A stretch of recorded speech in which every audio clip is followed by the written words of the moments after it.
শ্রী রাধা মাধবের চরণে অসংখ্য প্রণাম জানিয়ে আজ আমি পরীক্ষিত মহারাজের জন্ম বৃত্তান্ত সম্বন্ধে সংক্ষিপ্ত আলোচনা করছি। সমস্ত ভগবত ভক্তের কাছে আমার একান্ত অনুরোধ, যে সমস্ত ভগবত ভক্তেরা অতি সহজভাবে গীতা জ্ঞান আত্মস্থ করতে চান, আমার ফেসবুক এবং ইনস্টাগ্রামের অ্যাকাউন্টের বায়োতে যে লিংক দেওয়া রয়েছে, সার্চ করে ইউটিউবে পরপর গীতা জ্ঞান আত্মস্থ করতে পারবেন এবং বিভিন্ন ভগবত জ্ঞান সম্বন্ধে তত্ত্বজ্ঞান আত্মস্থ করতে পারবেন। ভিডিওটি লাইক, শেয়ার এবং সাবস্ক্রাইব করে নিজেরা গীতা জ্ঞান আত্মস্থ করুন এবং সমস্ত ভগবত ভক্তকে গীতা জ্ঞান আত্মস্থ করার সুযোগ করে দেওয়ার অনুরোধ রইল। আমরা জানি মহাভারতের যুদ্ধ হয়েছিল ভরতবংশীয় রাজা শান্তনুর পুত্র বিচিত্র বীর্যের দুই ছেলে ধৃতরাষ্ট্র এবং পাণ্ডুর পুত্রদের মধ্যে, অর্থাৎ পাণ্ডব ও কৌরব পক্ষের মধ্যে। যুধিষ্ঠির, ভীম, অর্জুন, নকুল, সহদেব প্রমুখ পাণ্ডুর পুত্ররা পাণ্ডব পক্ষ নামে পরিচিত এবং দুর্যোধনাদি ৯৯ জন ভ্রাতা ধৃতরাষ্ট্রের পুত্ররা কৌরব পক্ষ নামে পরিচিত।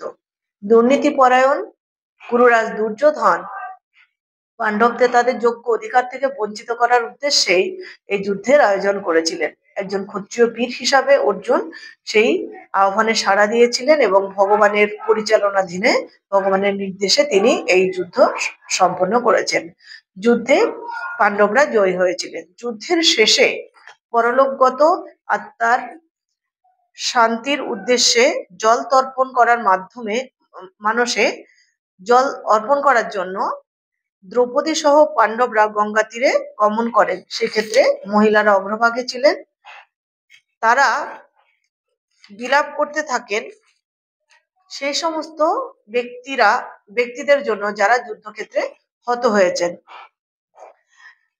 সেখানে কৌরব নৃপতি মহারাজ যুধিষ্ঠির, তার অনুজ ভ্রাতৃবর্গ ধৃতরাষ্ট্র, গান্ধারী, কুন্তী, দ্রৌপদী সহ সকলেই শোকে আচ্ছন্ন হয়ে পড়লেন এবং ভগবান শ্রীকৃষ্ণ সেখানে ছিলেন। যেহেতু মহাভারতের যুদ্ধ হয়েছিল নিজেরই জ্ঞাতি ভ্রাতাদের মধ্যে, তাই যুদ্ধক্ষেত্রে যারাই হত হয়েছিল প্রত্যেকেই উভয় পক্ষেরই কোনো না কোনো সম্পর্কে আবদ্ধ। তাই প্রত্যেকের জন্যই উভয় পক্ষের সদস্যরাই শোকে অভিভূত হলেন এবং বিলাপ করতে লাগলেন। ভগবান শ্রীকৃষ্ণ সবাইকে বিভিন্নভাবে সান্ত্বনা দিতে লাগলেন, কারণ তিনি তাদের বোঝাতে চাইলেন যে এই যুদ্ধক্ষেত্র হচ্ছে ধর্মক্ষেত্র। ভগবান শ্রীকৃষ্ণ নিজে উপস্থিত থেকে এই যুদ্ধক্ষেত্রে যুদ্ধ পরিচালনা করেছিলেন। তাই এই যুদ্ধক্ষেত্রে যারাই প্রাণ ত্যাগ করেছে তাদের প্রাণ ভগবানের দিব্যধামে আশ্রয় পাবে। তাদের জীর্ণ দেহ ত্যাগ করে তারা পরম পদ প্রাপ্ত হয়েছেন। তাই তাদের জন্য শোক করা উচিত নয়, কারণ এই জড়দেহ নশ্বর, কোনো না কোনো দিন তো ধ্বংস হবেই। আত্মা নিত্য এবং শাশ্বত। তাই ধর্মক্ষেত্রে দেহ ছেড়ে আত্মা যদি চলে যায় বা ধর্মক্ষেত্রে আত্মা দেহ ছাড়ে বা দেহান্তর ঘটে, তাহলে সেই আত্মা পরম গতি প্রাপ্ত হয়। তাই এই ধর্মক্ষেত্রে নিহত সমস্ত রতি মহারথীদের আত্মাও পরম গতি প্রাপ্ত হবে। তাই তাদের জন্য শোক করা কখনোই উচিত নয়। দুর্যোধনের ভাই দুঃশাসন দ্রৌপদীকে কেশ আকর্ষণ করে রাজসভায় নিয়ে এসেছিলেন এবং তার বস্ত্র হরণ করতে চেয়েছিলেন, কিন্তু ভগবান শ্রীকৃষ্ণ দ্রৌপদীকে বস্ত্র দান করে তাকে তার সম্মান রক্ষা করেছিলেন। এত পাপ করা সত্ত্বেও যেহেতু কুরুক্ষেত্রের রণাঙ্গনে তার মৃত্যু হয়েছিল, তাই সেও পরম গতি প্রাপ্ত হবে, অর্থাৎ তার আত্মাও পরম গতি প্রাপ্ত হবে। ভগবান শ্রীকৃষ্ণ তাই বোঝাতে চাইলেন যে পরমেশ্বর ভগবান যেখানে উপস্থিত থাকেন সেখানে কোন রকম পাপ তাকে স্পর্শ করতে পারে না, জীব তখনই উদ্ধার হয়ে যায়। তাই আমরাও যদি ভগবানের দিব্য নাম উচ্চারণ করার অভ্যাস করি এবং অভ্যাস করতে করতে মৃত্যুকালে ভগবানকেই আমি স্মরণ করি আমরা, তাহলে আমাদের আত্মাও এইভাবে দিব্যধামে পৌঁছে যাবে। পরমেশ্বর ভগবান শ্রীকৃষ্ণ যুধিষ্ঠিরের তত্ত্বাবধানে 3টি যজ্ঞ করেছিলেন, অশ্বমেধ যজ্ঞ। কারণ বেদে বিভিন্ন যজ্ঞের নিধান দেওয়া রয়েছে যে সমস্ত পাপ কর্ম থেকে মুক্ত হতে প্রায়শ্চিত্তের বিধান হিসাবে যজ্ঞের নির্দেশ দেওয়া হয়েছে। অর্থাৎ যজ্ঞ অনুষ্ঠান সম্পাদন করলে যেমন বিভিন্ন পাপ কর্ম থেকে মুক্ত হওয়া যায়, তেমনি অসীম ক্ষমতার অধিকারী হওয়া যায়। তাই যুধিষ্ঠির হস্তিনাপুরের সিংহাসনে রাজা হয়েছেন কুরুক্ষেত্রের যুদ্ধে জয়লাভ করে। তাই যুধিষ্ঠির হস্তিনাপুরের রাজসিংহাসনে বসবেন অমিত শক্তির অধিকারী হয়ে, সেই উদ্দেশ্যেই যজ্ঞ করা হয়েছিল এবং ভগবানের নির্দেশে এবং পরিচালনাধীনে। এবং যুদ্ধক্ষেত্রে বিভিন্ন ব্যক্তিরা যারা হত হয়েছেন, সেই পাপজনিত কলুষতা থেকে মুক্ত হতে প্রায়শ্চিত্ত হিসেবেও এই যজ্ঞ অনুষ্ঠান সম্পাদন করা হয়েছিল।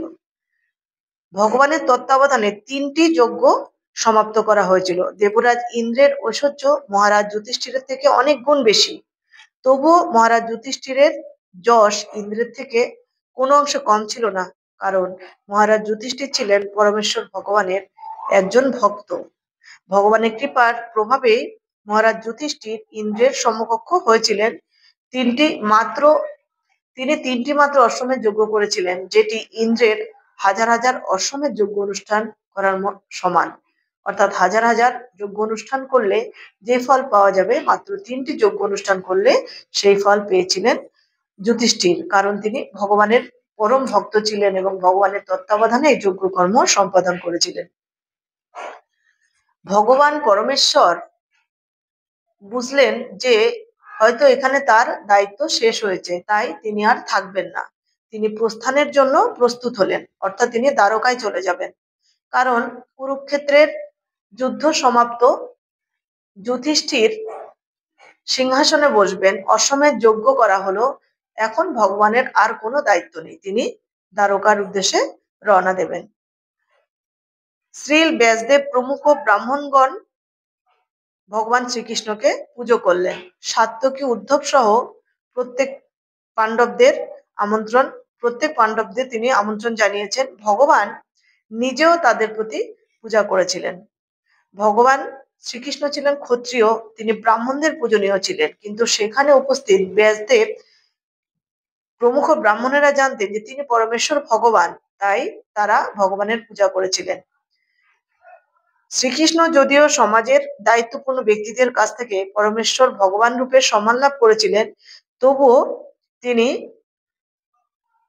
ব্যাসদেবের পূজা করেছিলেন, কারণ তিনি ব্রাহ্মণকে সম্মান জানিয়েছেন। আমাদের বৈদিক রীতি অনুসারে ব্রাহ্মণরা সমস্ত কিছুর ঊর্ধ্বে, তারা আমাদের পারমার্থিক জীবন সম্বন্ধে জ্ঞান দান করেন এবং ধর্মীয় আচার রীতি পালনের নির্দেশ দেন, তাই ব্রাহ্মণরা আমাদের কাছে পূজনীয়। ব্যাসদেব ব্রাহ্মণ ছিলেন, ভগবান শ্রীকৃষ্ণকে ভগবান পরমেশ্বর ভেবে পুজো করেছিলেন, কিন্তু ভগবান শ্রীকৃষ্ণ ছিলেন একজন ক্ষত্রিয় বীর, তাই তিনিও তার ধর্ম পালন করে জগৎবাসীকে বুঝিয়ে দিয়েছিলেন যে ক্ষত্রিয় বীর হিসাবে ব্রাহ্মণরা আমাদের কাছে পূজনীয়, তাই তিনি ব্যাসদেবের পূজা করেছিলেন। এরপর তিনি রথে আরোহণ করলেন, কিন্তু যখন রথে করে তিনি গমনে উদ্যত হবেন, সেই সময় দেখলেন অভিমন্যুর স্ত্রী উত্তরা, যিনি ছিলেন বিরাট রাজার কন্যা, অর্জুনের স্ত্রী সুভদ্রার পুত্র অভিমন্যুর স্ত্রী হয়েছিলেন উত্তরা, অর্থাৎ অভিমন্যুর সাথে বিরাট রাজার কন্যা উত্তরার বিয়ে হয়েছিল, তার গর্ভে ছিল অভিমন্যুর সন্তান। অভিমন্যু যখন যুদ্ধক্ষেত্রে মারা যায়, তখন যুদ্ধ সমাপ্ত হবার পর উত্তরার গর্ভে পরীক্ষিত মহারাজ অর্থাৎ সন্তান ছিল বলে তিনি তার স্বামীর সহগামিনী হতে পারেননি। তিনি দেখলেন যে এক বিরাট শেল তার দিকে ধাবিত হচ্ছে।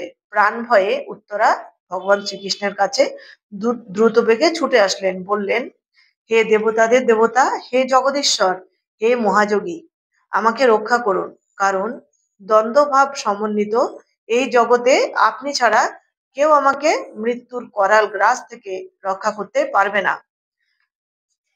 হে পরমেশ্বর, আপনি সর্বশক্তিমান, একটি জ্বলন্ত লোহবান আমার প্রতি দ্রুত বেগে ধাবিত হচ্ছে। যদি আপনার ইচ্ছা হয় আমাকে দগ্ধ করুন, এটি আমাকে দগ্ধ করুক, কিন্তু তা যেন আমার গর্ভের সন্তানটিকে দগ্ধ না করে। আপনি কৃপা করুন। অর্থাৎ উত্তরা চাইছে যে তিনি নিজে দগ্ধ হোক, ঠিক আছে, কিন্তু তার গর্ভে যে সন্তান রয়েছে সেটিকে যাতে ভগবান শ্রীকৃষ্ণ রক্ষা করেন।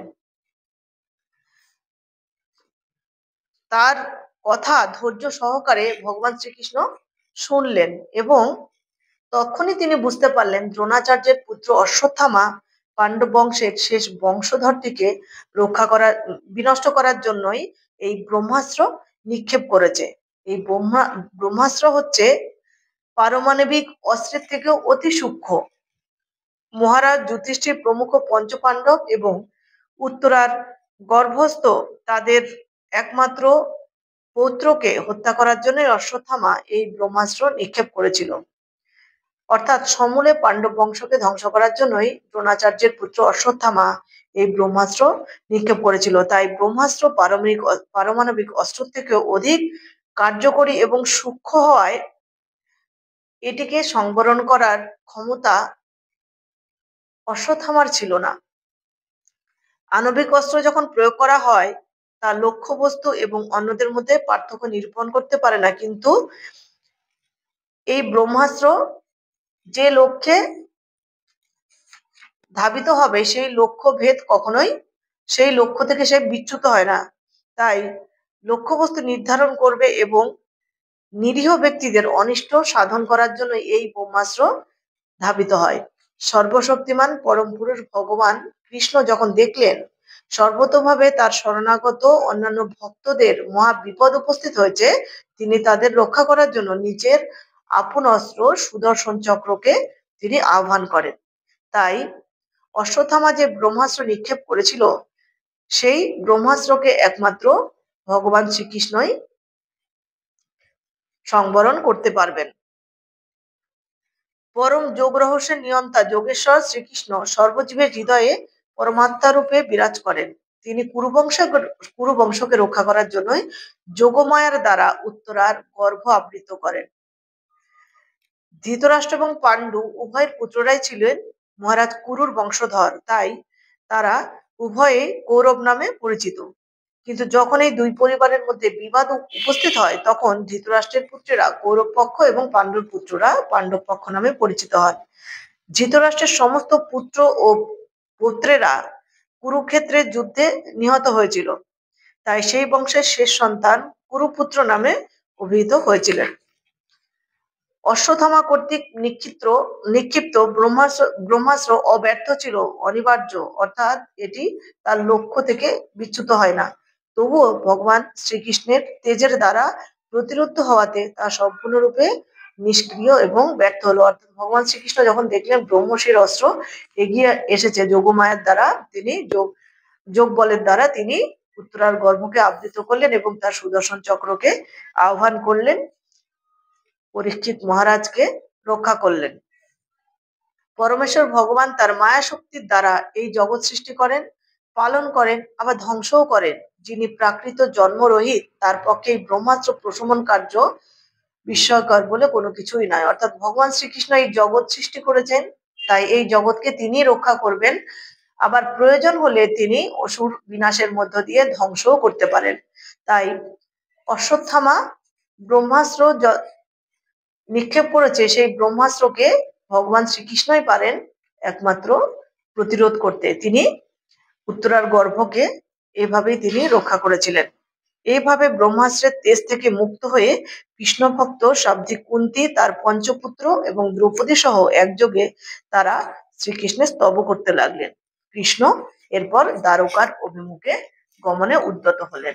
অর্থাৎ দেখা যায় যে ভগবান শ্রীকৃষ্ণ তার ব্রহ্ম তেজ দ্বারা অশ্বত্থামা কর্তৃক প্রেরিত ব্রহ্মাস্ত্রকে তিনি ধ্বংস করে দিলেন এবং পাণ্ডব বংশের শেষ বংশধর উত্তরার গর্ভজাত সন্তান পরীক্ষিত মহারাজকে এভাবেই তিনি রক্ষা করেছিলেন।